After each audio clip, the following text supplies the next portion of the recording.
ഉണ്ടാകട്ടെ. ഡാഡി ഞങ്ങളെ വിട്ടുപോയിട്ട് 2 വർഷം കഴിഞ്ഞു. ആ നഷ്ടം ഇതുവരെ നികത്താൻ ആയിട്ടില്ല. ഡാഡിയുടെ സ്നേഹവും കരുതലും എന്നും ഞങ്ങളുടെ മനസ്സിൽ നിറഞ്ഞു നിൽക്കുന്നു. ഡാഡി എപ്പോഴും പറയായിരുന്നു, സത്യസന്ധത, കഠിനാധ്വാനം ഏറ്റവും പ്രധാനമാണ്.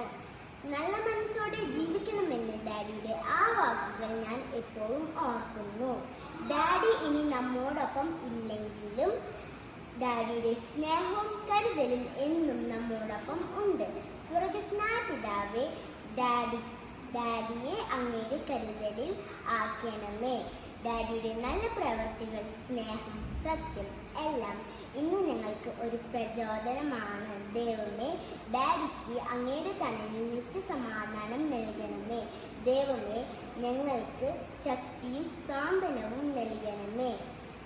ഡാഡിയുടെ അനുഗ്രഹം എന്നും ഞങ്ങളുടെ ഒപ്പം ഉണ്ടാകട്ടെ. Thank you.